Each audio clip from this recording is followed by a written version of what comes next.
Wigan, the northwest of England. 1:45 a.m. Valentine's night.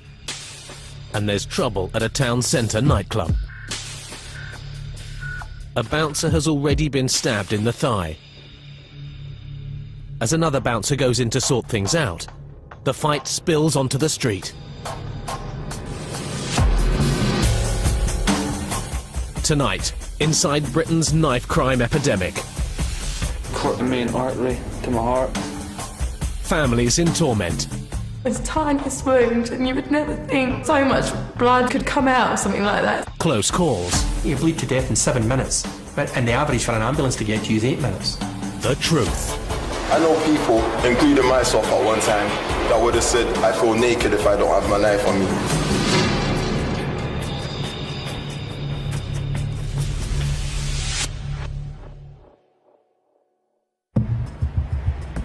South London, November last year. The police are after a murderer, a teenager accused of stabbing another teenager to death. We're working in conjunction with the murder squad and another lead that they've got regarding the gentleman that we're going after this morning. 322 people were stabbed to death in Britain last year. Increasingly, the victims are teenagers caught in a spiral of violence. It was a very savage beating for a young man. He was struck with weapons and implements, and he was stabbed several times. Youngsters who've become hooked on gang culture and knives. He's known for weapons, gang membership, possession of a stun gun. He mixes with the people that he shouldn't be mixing with. And as I said, he's known for violence, he's known for gang-related violence. And that's not something that we tolerate. Open the door, please. Open the door, please, or we'll open it for you. Okay, right, we've got life. Good morning. In London, 28 teenagers were killed last year, leading the Metropolitan Police to make knife crime, rather than terrorism, their #1 priority. Yeah, hello, mate. Come here. You're under arrest on suspicion of being involved in the murder. You don't have to say anything, but it may harm your defence if you fail to mention when questioned something which you later will argue on court. Anything you do say may be given in evidence. No. Don't say anything now, mate. You've been cautioned, Right, where's your phone? You're the only teenager in the whole world who hasn't got a phone. It's broken. Your phone's broken, it's up there, is it? That's lovely. Right, if you set that on. This film will bring together those involved in the growing death toll. The police, criminologists, relatives of the victims, survivors, and the accused, to try and find some answers. There has been a shift in the nature of knife homicide in particular, with a sharp increase in the number of young victims. In London, in the last year, the number of knife victims about doubled. It's 2:30 a.m. East London. These three men have just left a nightclub, heading for a car they've left nearby. A CCTV operator is tracking them because he thinks they could be vandals. This is 17-year-old Michael Lynch, a burglar on bail, who is about to become a murderer. The punch is unprovoked. Lynch joins in, but he isn't only using his fists. He has a knife in his pocket, and just out of sight of the camera, Lynch stabs one of the two men in the heart, fatally. The stabbed man is a 20-year-old student from Essex, Daniel Pollen, on a night out celebrating his best friend Andy Griffith's 20th birthday. Daniel tried to protect Andy, and then when they turned on him, he puts his hands up. That is a peaceful gesture. It's not violent. It's not like he was going to attack them. He put his hands up as if to say, "What do you want?" And they still attacked him after doing that. Now Lynch turns on Andy, stabbing him in the chest and back.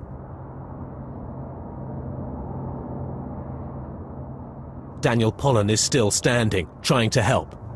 One of the men chases him away.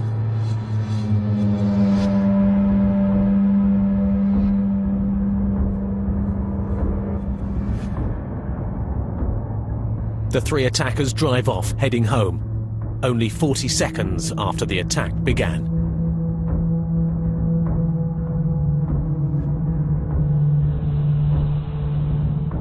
Meanwhile, another CCTV camera records Daniel collapsing with blood pouring from his heart. Andy Griffiths is now on his feet, barely conscious, also bleeding heavily. But help is at hand. Not the police or ambulance.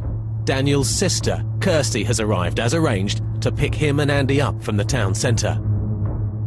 As we sort of pulled into the brewery car park, you can sort of look across it, and I was like, oh, I can't see anyone, so I thought I'll like get my phone out and call him.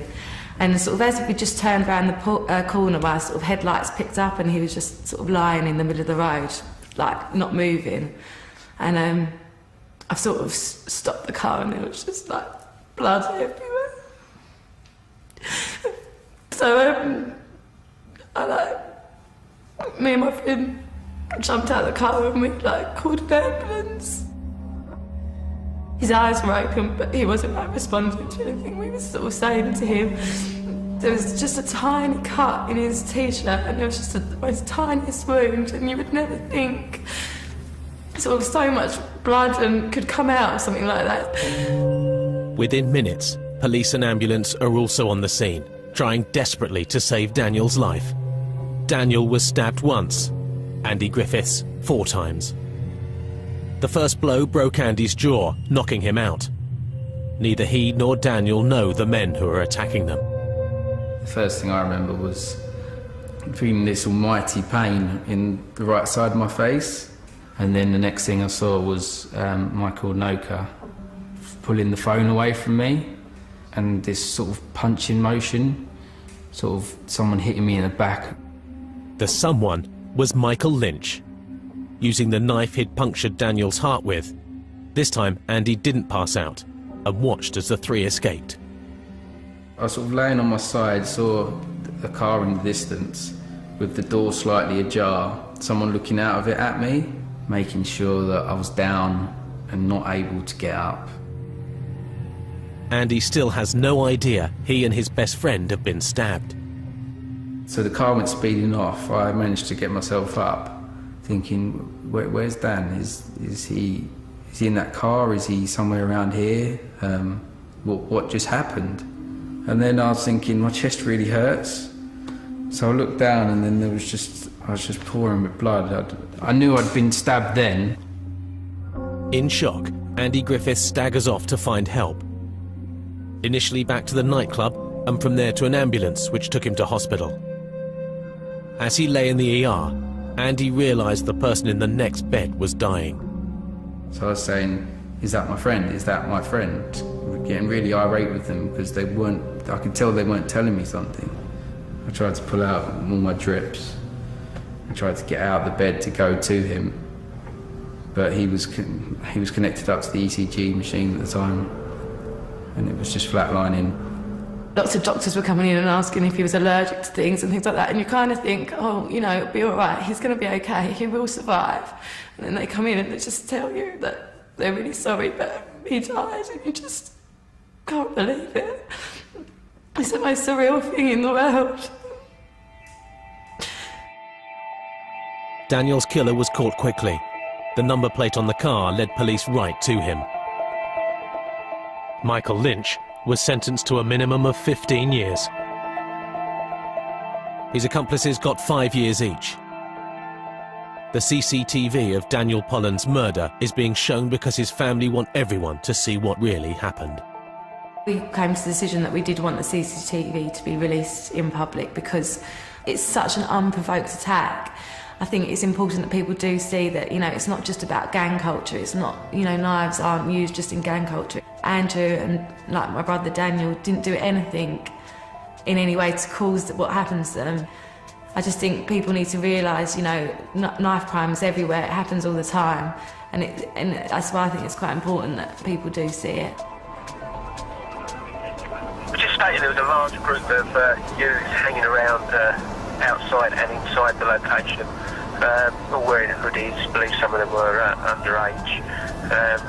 I'll just have a look, just see what's going on down there.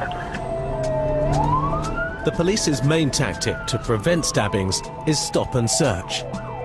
Last year, this led to nearly 6,000 arrests in London alone, with over 3,500 bladed weapons taken off the streets. Stop and search is obviously a very valuable tool, because if we're not out there and we're not implementing that search power, then there's absolutely no reason why people aren't going to be willing just to arm themselves for any reason. This time, Lewisham's stop and search team are after teenagers who've been robbing gamblers at knife point outside a bookies. There's been a bit of a trend of people that have been in the bookmakers legitimately who have won cash, have left, and then they've been followed away by groups of youths. Listen to what I'm going to say, right? We've just got information that a group of youths are being hanging outside the bookmakers, OK? Because of that, and because we believe that you may have been the youths that have been hanging around outside the bookmakers, OK? You're going to be searched, OK? Do you understand what I'm saying? A copy of the search record when it's completed, which you can have at any time. You can have it now or in 12 months' time from any police station. You got anything at all on you that you shouldn't have? Come on, I would have legged it. Cool, no worries, nothing that can hurt me or anything, no?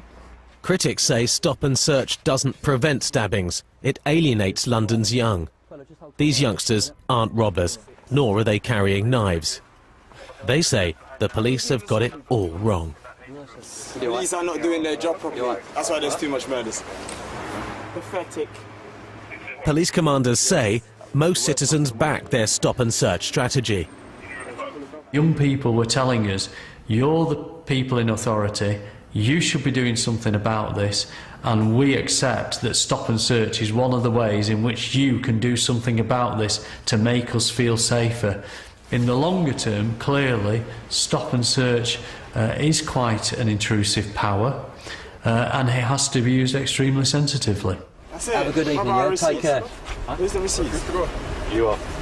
Please don't start. Have a good one. Shall I? Sure will. Pathetic, mate. We make more money than you, mate. Can I MC? What we're probably finding less often than more often, weapons on youths, purely because the youths can see that we're coming. We do use unmarked vehicles, but they are aware of the unmarked vehicles that we're using quite often, more often than not. So what they'll tend to do is hide or stash weapons in, say, for argument's sake, a wheelie bin or in a front garden.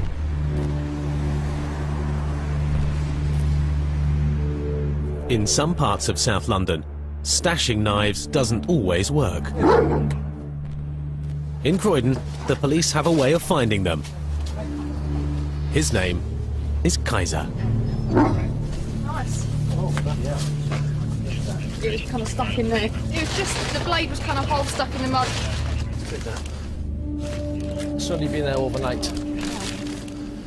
Classic example of widest area is chosen by us. It's used as a cut through. We know gang members and groups do use this area, and this just sort of vindicates that we're taking this tactic. Just found by the dog in the corner. Now that is a typical sort of weapon that we would expect to find in this area. I must admit that it's a bit surprising around the axe. I wouldn't have expected to find the axe, but certainly this is the typical sort of item and the typical sort of thing that a lot of the young youths are carrying. Simple kitchen knives, small, easily concealable. It isn't only bladed weapons that Kaiser has a nose for. See all these notches there? Clearly not being used for baseball, is it? I don't think balls do that sort of mark, so that actually is a very, very good find.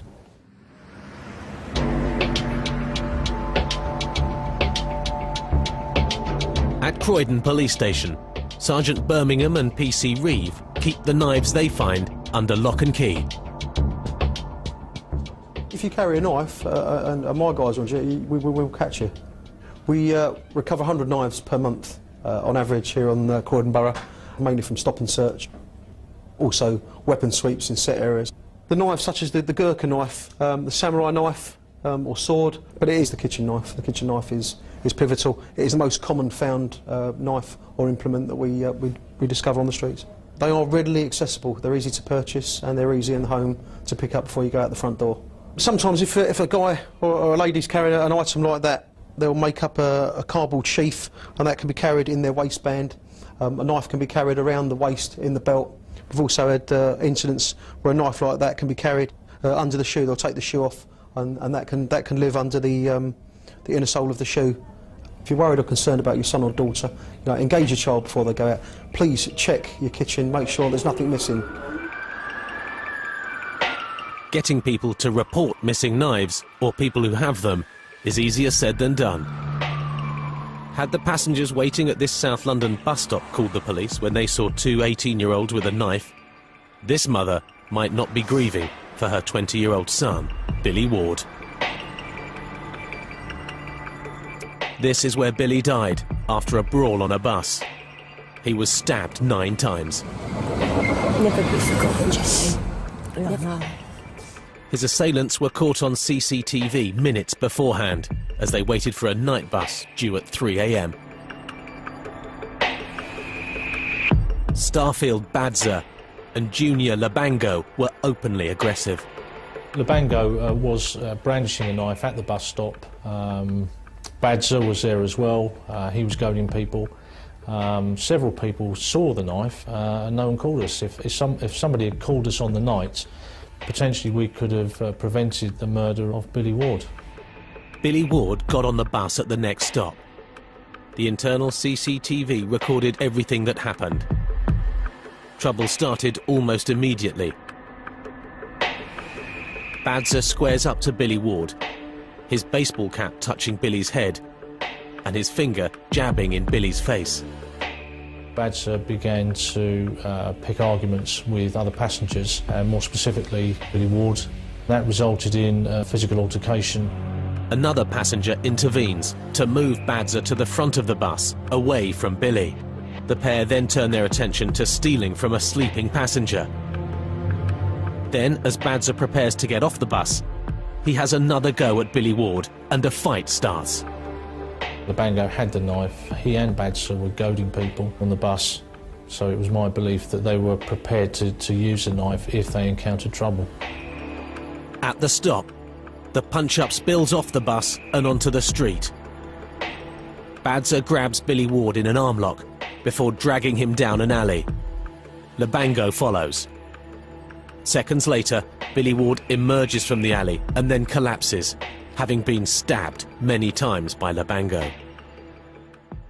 It was 9 stab wounds, a relentless attack with a knife, and unfortunately the fatal knife wound pierced Billy Ward's heart, and he stood no chance. The CCTV images helped convict Labango and Badza of murder. Now both are serving a minimum of 18 years in prison. And that's all out, and it, Billy, the justice. You still don't bring you back, baby, is it? I tell him all bits and pieces still, how I feel. I said he knows that, look, he's looking at me. Love him. He's more likely up there saying, Mum, shut up. But Billy's mother, Jenny, spends her days wondering what might have been. Billy should be here with us all, you know, partying still. He used to like his parties.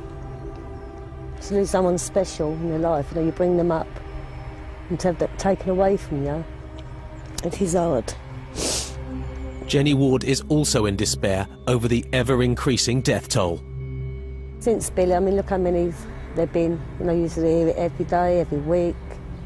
You know, it's too much now, it's got to stop somewhere down the line. Since Billy died, 3 more teenagers have been stabbed to death in this part of London. To try and stem the flow, the Croydon police have been looking for ways to stop youngsters getting involved with knives in the first place. Their youth engagement team is run by Sergeant Birmingham, who believes gang culture lies at the root of the problem. His wall has a Gangland Rogues Gallery. There is an escalation of the use of weapons. Crimes of violence have always occurred, but the use of a knife and the use of a firearm, they have increased. There's no two ways about that. What happens is if one gang's walking the streets with some knives and they've got a beef or an argument with another gang, the way to facilitate your own safety is for you to tool up, for you to carry a weapon. And the escalation is as these guys get older and their criminal tentacles sort of spread, they have to protect their own image and they have to protect their own business, and that's when they'll start to use a firearm. That is happening. That dynamic for the last 2 years has been on the increase. Sergeant Birmingham's team have found the internet gives them the best lowdown on what their local gangs are up to. Some, like the T-Block or GMG, Get Money Gangsters, even have their own websites. The GMG to T-Block are another gang from the Lambeth area, a younger group as well. No one's known as Dave or Terry. Everyone's known by their street names. T-Spar, Stabber, Nichols, Inch, Flips. I mean, most of the names we would know the guys on the streets. Little Biker. It's sort of sexy having a gun with lots of dollars and pound notes, and it's all for show. You know, the whole issue is a facade. The whole gang thing is about getting rich, hurting people. What we've got to do, you know, involving the parents, is we've got to, you know, stress them that there's no future in carrying the weapons. You know, the only way to get on in life is get yourself an education, get your head down, and be a good person. Being a good person is something Croydon's youth engagement team takes seriously, and this involves taking unusual steps. Knocking on the doors of teenagers who might be vulnerable to the influence of gangs like the GMG, who operate apprentice schemes for new members. What you have is a gang member who will adopt, if you like, an apprentice who becomes younger. Then they in turn adopt someone who becomes little. Generally what we find is that they will be gaining protection from somebody further up the chain, not necessarily in this GMG gang. It could be a more unpleasant set of people. Little is his street name. This is the home of a young lad who the team fear might have become an apprentice. PC Reeve isn't making an arrest. He's come here to deliver a warning. No crime has been committed. This is another new initiative, letting the boy's mother know that PC Reeve has been keeping an eye on her son. We stopped him quite frequently with a number of guys that we know to be in gangs. Okay, the stuff that he's written on his wall suggests that he's in a gang. There are little signs like that that we can pick up on, but we can tell you what those signs are as well, so you can look out for them. And obviously, if there's issues where you can come to us and say, look, I think in a bit of trouble, we can help to get him out of it. If we have to arrest people because they've got what we believe to be stolen property, then we're going to do that. But I'd rather come round here, have a cup of coffee with you and say, look, this gang stuff isn't for you, mate. Let's find you an activity each evening that can keep you off the street and do stuff like that. Does that sound a little bit better than being woken up at 6 o'clock in the morning by a lot of policemen coming through your door? Yeah, it's got to be better, isn't it? While London's police try to make joining a gang unattractive, the reasons why teenagers embrace gang membership are being studied by one of Britain's leading criminologists. In the most deprived urban areas in London, I think young people see that their prospects of gaining sufficient money through gainful employment to buy a home, to purchase a car, to settle down and, you know, form a relationship and have children, they see themselves as being prevented from achieving those indicators, those signs of material success. And therefore, their lives, their horizons, for many people, are relatively limited. They're limited to, am I going to get through today without being attacked? Am I going to get from home to school, or from home to the youth club, or from home to hang out on the streets without being attacked by other young people? Am I going to survive today without somebody disrespecting me? Professor Bowling's research shows that some young people see a gang as the only way to be part of a family. When somebody says, you know, join our clique, join our crew, we'll protect you, we'll be your homies, we'll be the people who you can hang with, we'll be like your family, your fam, the people that will look after you and protect you, and will give you a sense of self-esteem and protection. In that context, I think that however reluctant they may be at first, many young people will choose the protection and the safety of a gang, and will choose the protection and the safety that they feel of carrying a weapon.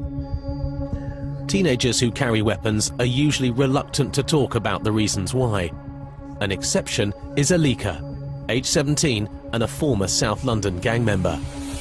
I know people, including myself at one time, that would have said, I feel naked if I don't have my knife on me. Take my knife off me, and I don't feel right. I don't feel right. I feel like it's part of me, and that's not a joke. Guys who strap it to their legs at a young age, they get a rubber band. The first thing they're tying up is not a pickup, it's not a stack of money, or they're not tying up a rubber band bolt. The first thing they're learning how to tie up is, how can I tie this rubber band around my leg and around my knife, keep it in place, and they love that. Alika no longer runs with a gang, or batch as he calls them. Nowadays, he tries to steer fellow teenagers away from knife crime. But he remembers only too well the time he was the batch apprentice, given a knife by a respected gang member. I felt the power when I held the knife.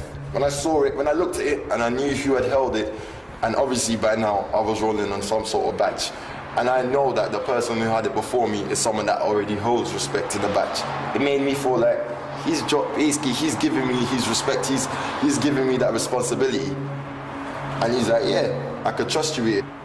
Being trusted with the knife was one thing. Taking it along to fights he got into, quite another. If I had been carrying a knife on a situation where I actually was to get into a fight and I got blood rage, I would have definitely done it. Because when adrenaline goes in, you don't know what you're doing. You don't remember. And that's a lot of the things that happens with the young youth nowadays. And that's the thing that people don't realize. You carry it on you, you're most likely going to use it if case that situation comes along. Where back in the day you would have punched someone, you won't punch someone this time. Because your mind is much more smarter than that. Your mind will be like, hold on, you got it on you, quickly, flick it out. By the time you realize, you're already getting some sort of sentence thrown at your face. The sentence for adults who take a knife onto the street is up to 4 years in jail. The crackdown on knife crime is also pulling in shopkeepers who illegally sell knives to teenagers under the age of 18. They're not being targeted by the police, but by trading standards officers who use unconventional methods. A 13-year-old boy is going undercover to try and buy knives as a test purchaser. Primarily this morning we're concentrating on the sale of knives. If it were a natural scenario where you were going in to buy something, how would you go about it? Would you just pick up a knife, or might you pick up other items? The 13-year-old's mission is to find out who sells knives to underage children and who doesn't. If anyone asks you how old you are, you say you're 13, right? It's a bit of a detective job. You don't want to be twigged that you're involved in an operation. The whole operation is being secretly filmed for evidential purposes. And in the first shop he visits, he's able to buy 2 kitchen knives. He wasn't asked any questions, nothing at all was asked of him, and he simply purchased the items. In the second shop, the undercover teenager is able to buy a knife with a 4-inch blade. Can you confirm you just sold that? Yeah. In shop number 3, the boy goes for the biggest blade he can find. It's particularly worrying as the age of our test purchaser is only 13 years old, and he's able to quite readily buy this item, a grip jab saw, which looks lethal. With the evidence in the bag, the trading standards team can move in. I presume you're obviously aware then it's an offence to sell knives to children under 18 years of age. Shopkeepers who illegally sell knives to children can be fined up to £5,000. We've run over 1,300 trading standards operations, and about 3 in 10 of those operations have led to us being able to buy a knife, or a young person on our behalf buy a knife. So we think that's quite worrying. What we've done about that is ministers and myself have had in the British Retail Consortium and the industry to some very productive talks, and there will be a pledge coming out to clamp down on it by the stores, so we should expect to see an improvement.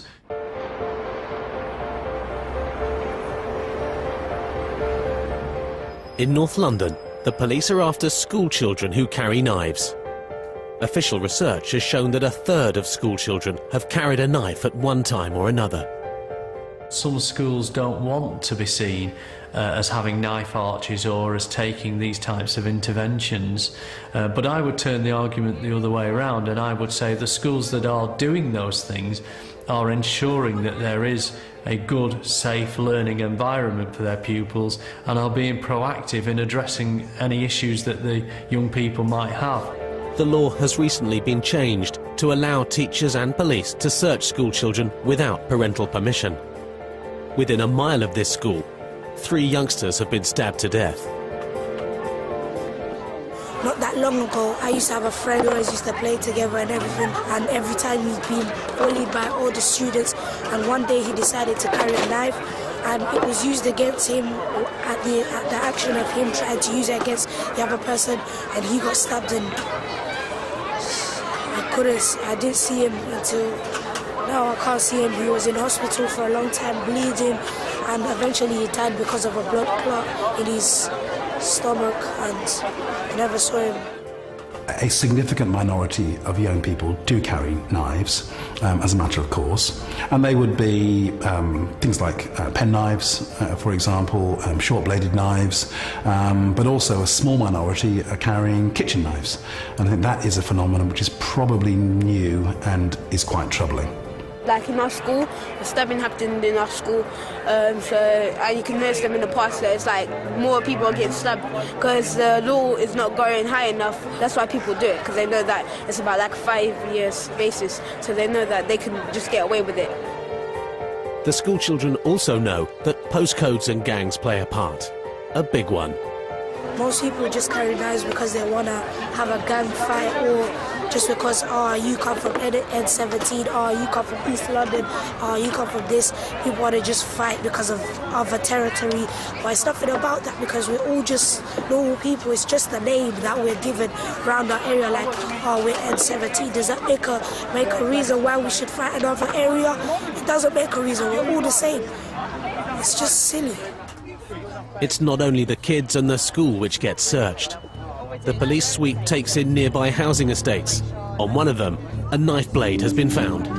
It appeared to be a kitchen knife, which is notoriously what the youngsters do tend to use. It's what they can get from their kitchens.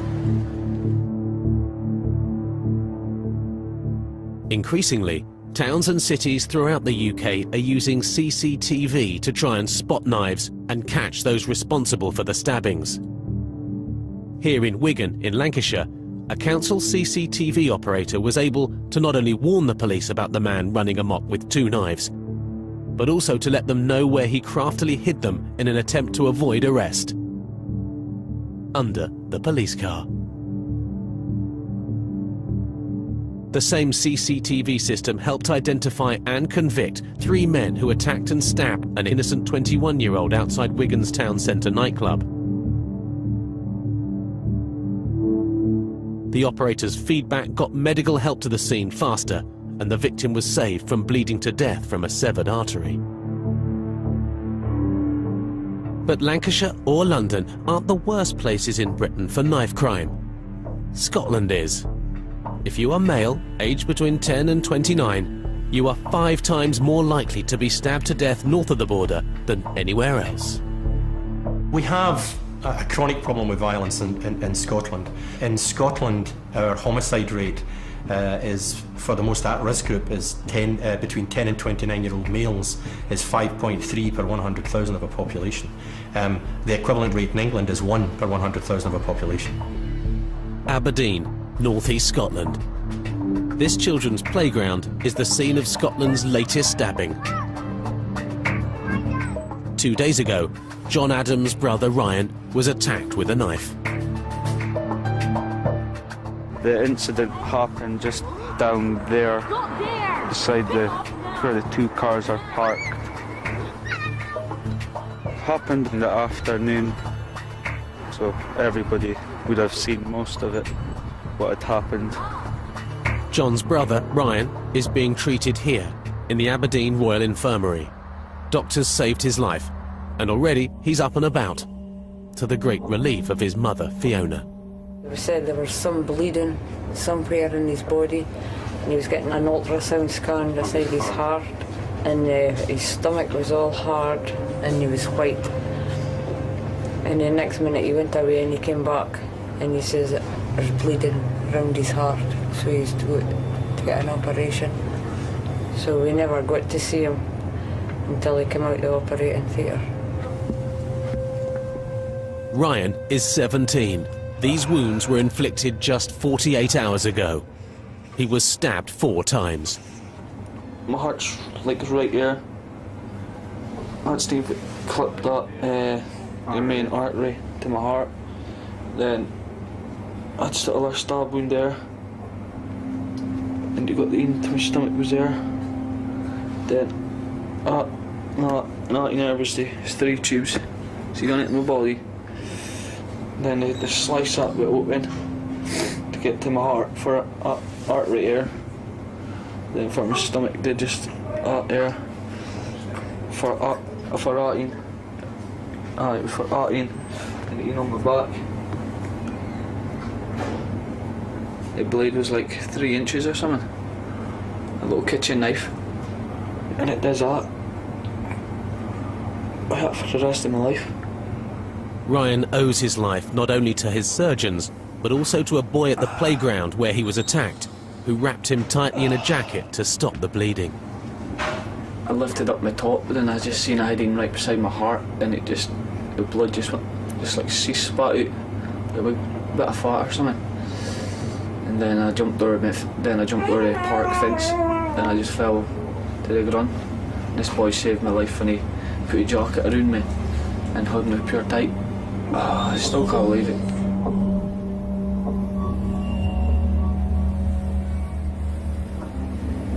It was just nearly taking my life away. Aberdeen is not the worst place in Scotland for knife crime.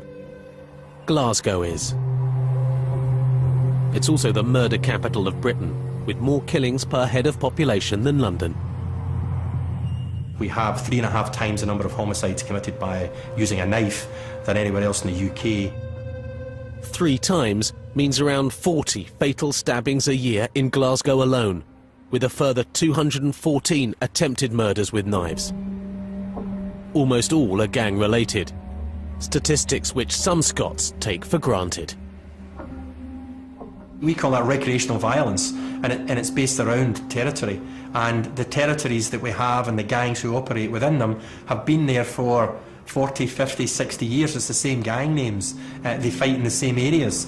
And they will fight and attack you because you don't come from that area. We have probably 100 and odd gangs in the west of Scotland. In one area of Glasgow, in the East End, we've got 55 gangs.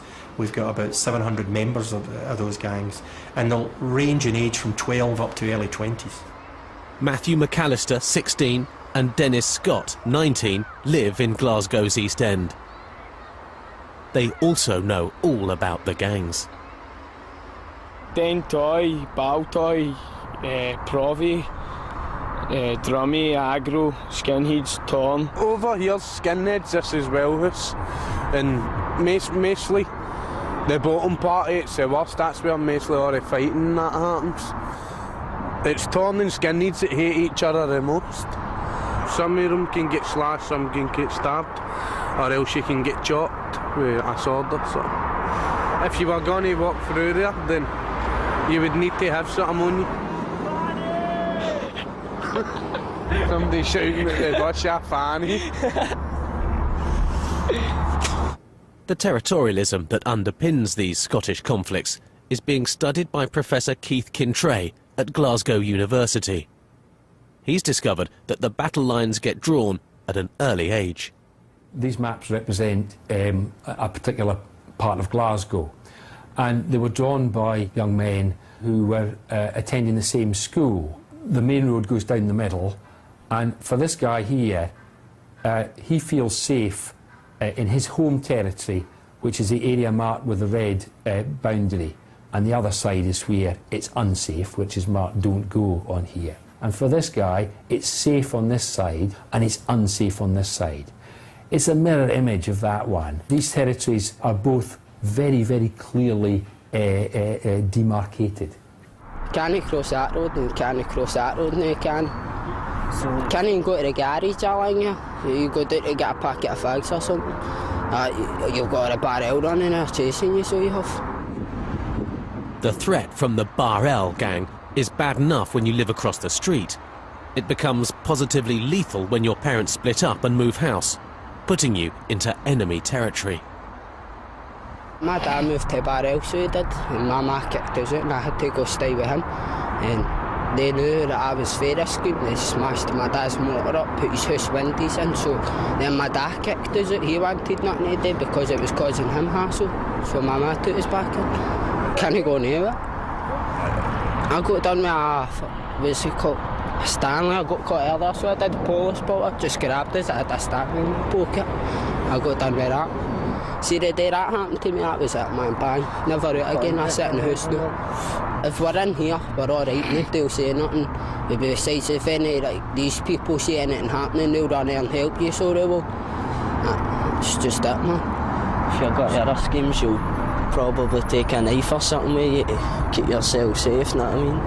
That's what that's for. Sometimes the motivation for joining a gang is as simple as because that's what you do. That's the norm. Because your big brother's in the gang. Because your dad was in the gang or your uncle was in the gang. Or you don't have a choice, you've got nothing else to do and it seems my friend's in a gang, I'll do it. So I don't know that young men make that conscious decision that it's about to start. Sometimes there isn't a choice in it, it's what's there. What's here now, in this part of Scotland, is an escalating horror, involving weapons even more powerful and dangerous than knives. They're jumping about with taser guns and all that now.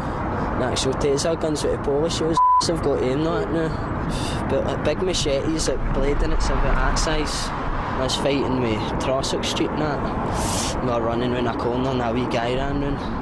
Whacked us with a big sword. What's that on that?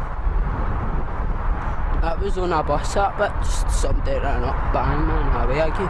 Any day per man, could have hit an artery or anything man, but stuff happens. Stuff happens all the time here, and not everyone walks away with just a scar. Hi Scott, only me. How you doing, Dad? Not bad, yourself? Aye, great. Brilliant. You shoving the kettle on? I don't know. Alright. 7 years ago, Scott Breslin was an active teenager, but since being stabbed at the age of 16, he's unable to use his limbs and needs constant help. He's a normal 16-year-old, so I used to sort of running, jumping and climbing and whatnot, and then all of a sudden these limbs aren't open to him anymore. Scott was the victim of an unprovoked attack by two fellow teenagers. A single knife wound left him a quadriplegic for life. This was the spot here where it actually happened. Just when the knife came round the side of me, stabbed me in the neck, and it just felt like a punch. As soon as I felt that punch, I just hit the ground and the lights went out. I lost my teeth, shattered my nose. The spot on my neck's probably about 1 centimetre long, but it resulted in me being paralysed from the neck down now. The teenagers who attacked Scott were caught and sent to prison, but Scott's father feels let down. To me, the punishment they got didn't suit the crime. Those two guys, one was sentenced to 10 years, the other one was sentenced to 4 years. The one that was sentenced to 4 years did 2.5. He was out pretty much no long after Scott got out of hospital. Because the way the judicial system works, they only start to half their sentence, which is the biggest betrayal of all. They're both out now, but I'm confined to a lifetime in a wheelchair.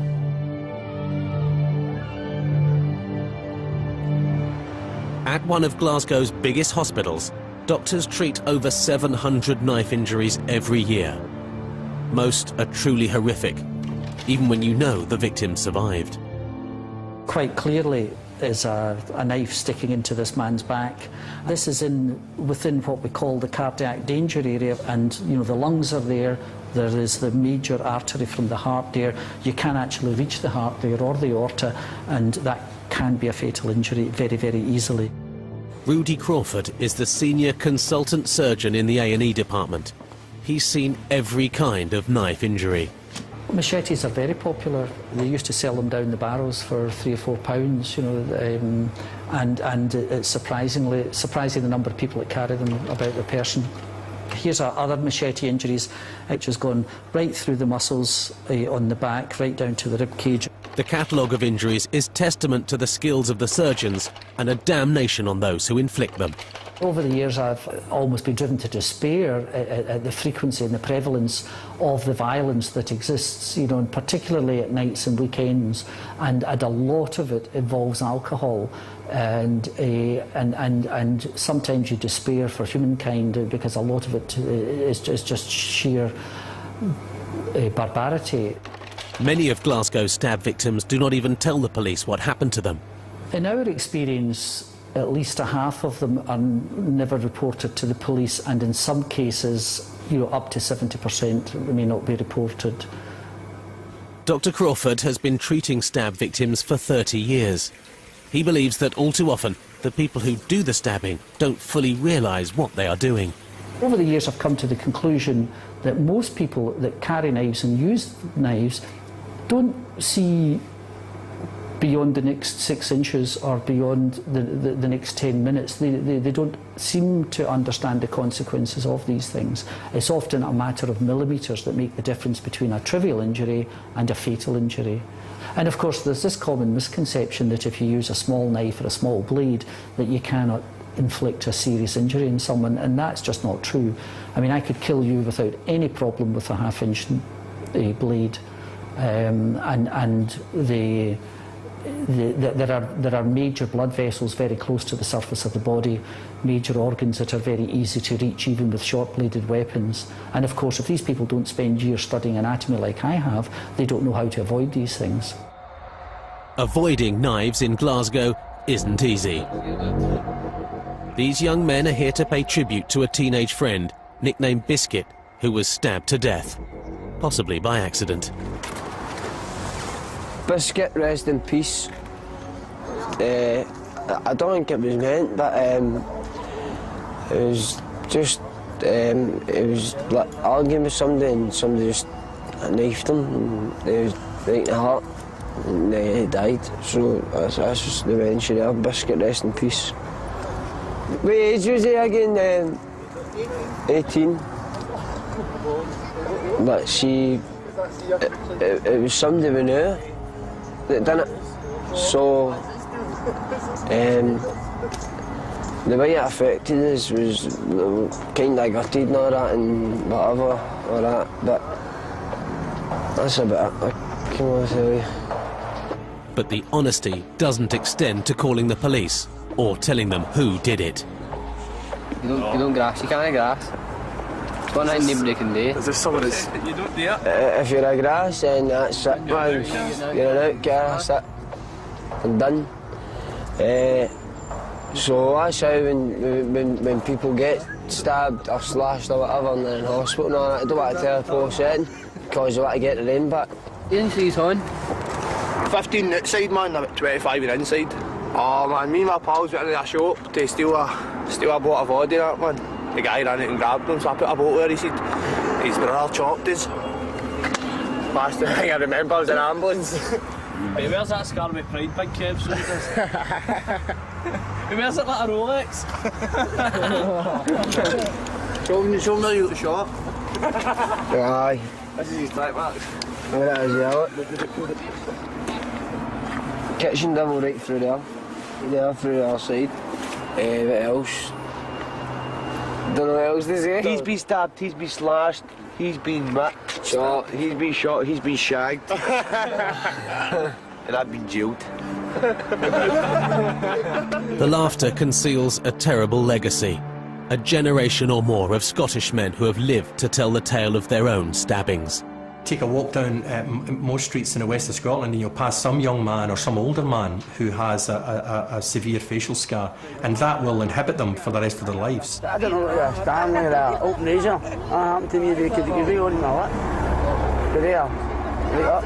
You know what I mean? So I don't know what done it. I know the fact it done it. Would you employ someone with a scar like that? Kind of a serious effect in relationships? How would you have a good relationship with that? It's a with you know a woman, for instance, those personal relationships, or even friendly relationships with other men and peers. How would you relate to them? And the thing is, when you look at that man, that's what you think. But the truth is, if he has a scar on his face, he's a victim. I was held in. My eyes were shut. I was steaming. And they want to make it on my face instead of my body, because I don't look at my body every day. So that's more or less plain and simple. Just a show, innit? Just a show. You're a wee fella there, right? He's probably going to grow up to be running about with a gang and drinking and running about the streets and beating people up. It's just the way it is. It's a knife culture. Britain's knife culture finally reached critical mass last September, when 2,000 people took to the streets of London to demand tougher action against knife crime and an end to the killings. Actress Brooke Kinsella, whose 16-year-old brother Ben was stabbed to death in July, was one of hundreds of bereaved relatives on the march. As was Damilola Taylor's father, Richard. And in Hyde Park, Brooke Kinsella's fellow actress Linda Robson added her voice to the campaign. We are all here today to remember the families and loved ones who have been victims of this horrendous knife and gun culture. It wasn't only Londoners who took to the streets to hear one of Britain's leading anti-knife crime campaigners call for peace.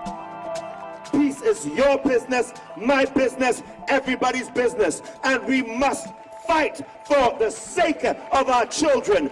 That's my word to us as one. Not just in London. I know we've got mothers from Birmingham, we've got people from Manchester, we've got people from Liverpool, we've got people from Canterbury, we've got people from all over Great Britain. This is us united as one. There's something about the British public who may never have been able to stand with all those families that have lost loved ones, but being able to say, I'm coming out of my hub, I'm coming out of my little corner, I'm coming out of the comfort of my home, and I'm standing here with these hurting families to say, I stand with you in your grief, I stand with you in your pain, and I'm here to shout out loud and clear, we don't want this. Joining the United Front was Caroline King-Onzilla, the mother of Oliver, a South London teenager stabbed to death less than 24 hours before the march. This woman, how many of you remember Oliver? The young boy who got killed just on Friday. That is the mother of the latest youth victim of this wickedness in our city. I just called them last night. I said, there's a walk. I hope you can come. Immediately she came out with her family to come and take a stand to say, in spite of her pain, in spite of her pain, we've had enough of this. And this has to come to a stop. Some mothers may say the pain is too much for me, I can't come out, I can't come into the public, I can't take a stand. But when I saw her there, I was so elated, and asking her to come to the stage was just so special. That was a moment for her, and for all of us. For all of us, a moment of courage. Oliver King-Onzilla was 19, a prize-winning footballer. He became the 20th teenager to be stabbed to death in London last year. His funeral became another rallying point.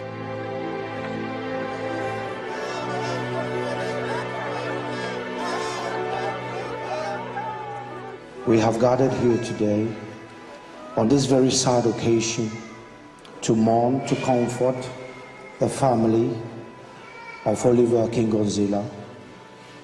We pray for the strength to go through this service. We all know the tragic circumstances surrounding Oliver's death. It was a Friday, I just came from church. Oliver came in, he went upstairs. He got changed, he was coming down, and then my brother and myself were asking, where are you going? Then he said, I'm going to a little party with my friend. And my brother said, don't be long. He said, no, I won't be long. So then he went.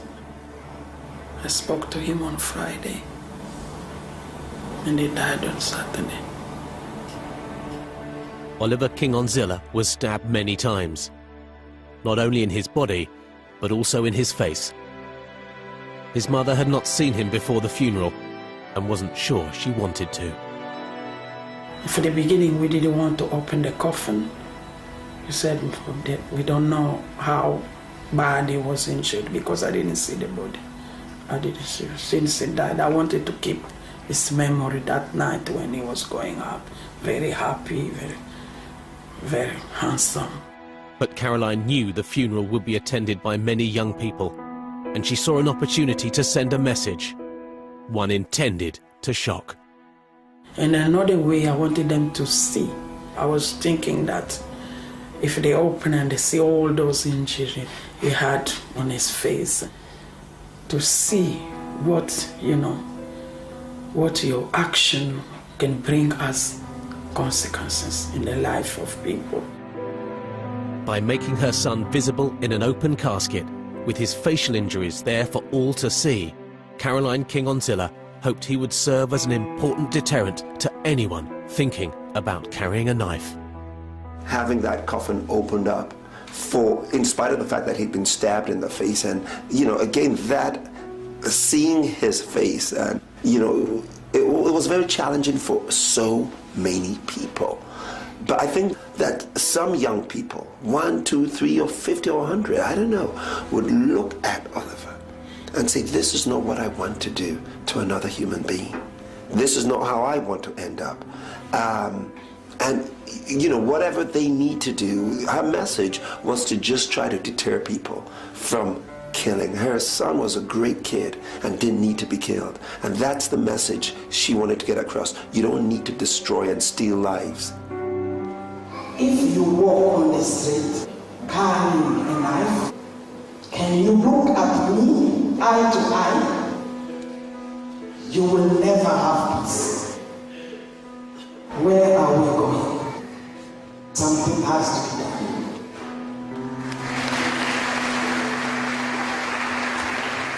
Finding that something is what everyone involved in the battle to end the spiral of violence and teenage deaths is determined to do. But according to those in the front line, the real truth about knife crime in Britain today is that there is no simple solution. At the moment, we don't really invest in early intervention to divert young people from serious crime. We kind of allow the young person to run until they've got themselves into a situation which is, you know, life-changing, and even to the point where it might involve injury to themselves or to other people. So I think early intervention in supportive and social ways is absolutely a critical part of this process. Knives in young people and violence is a big complex problem. We tend to start looking for big complex solutions.